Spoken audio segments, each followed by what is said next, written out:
Sri Sri Anandamayi Mat ki Jai. Durga Mohan. Sri Ramakrishna Paramhans and the Brahmachari of Barodi never learned to read and write. Sri Ramakrishna said that learning produced pride in one's knowledge. That is why he kept aloof from studies. Ma, did the Babaji actually say this? Durga Mohan. I have read it in the book written by Swami Shardanand called Sri Sri Ramakrishna Leela Prasang. Ma, I have not learned anything. This is why I am asking. However, the Shastras are actually deep within every individual. By study, this fact merely becomes revealed. There is a book of knowledge within each human being. When this has been read, nothing more remains to be learned. Durga Mohan. The Guru of Loknath Brahmachari also did not allow his disciples to go in for learning. He is said to have told the Brahmachari that whatever knowledge he required had already been imparted to him by his Guru. There was nothing left for the Brahmachari to do. Ma.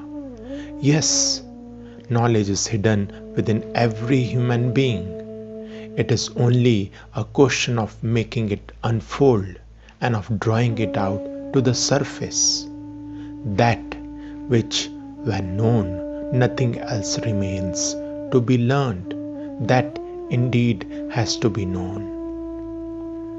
Through this one knowledge, all the different branches of worldly knowledge are gained.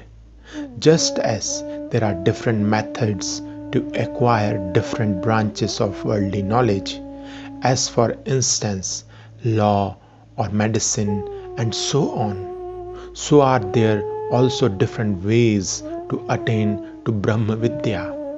For the sake of instructing people, there is division into various religions and sects.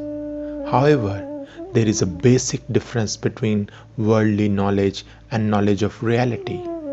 By pursuing one particular branch of worldly knowledge, mastery over that subject is certainly acquired, but one does not gain any insight into other subjects.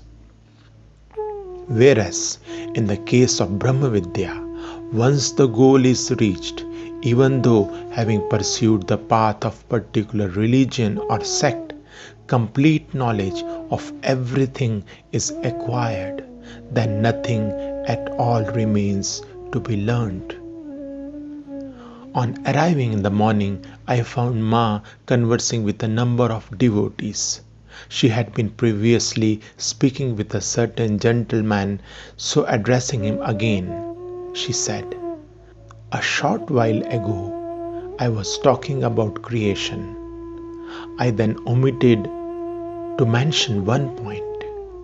One cannot deal with all aspects at the same time. What is meant by creation? When the one manifests as the many, this is called creation. Just as you were at first single, then became two by marriage, and thereafter procreated several children and became many. Similarly, God the One and the Only become the infinite many. Whatever you see around you in the world, whatsoever is but His own progeny, His very own family. This applies to God and is equally so for human beings. That is why you have become entangled in the web of illusory earthly affection by developing many out of the single one. If you can reverse this movement and proceed in the opposite direction, this is the path to liberation, mukti. Whenever you refer to my son, my daughter, my wealth, my property, it shows that you have become the many out of the one. Returning to the one from the many amounts to liberation, mukti. The attitude of heart and mind that leads downward to bondage must be stopped and reversed into an upward direction. What is termed passion, an upward direction? What is termed passion on the downward trend can be transformed into pure love on the upward path. That is why the injunction is to remain upward turned. The very things that tie you to the world can be reversed and lead you back to what you were originally. It is this different way of living, this upward tendency, which the Guru bestows on his disciple. The current that leads you to your own true nature is initiated by the Guru. This is why the relationship between Guru and disciple has to be thoroughly established. Of course, all the worldly ties of affection that we look upon as our bondage are also his lower manifestations. There is happiness in this too. If it were not so, the world with its family life could not continue.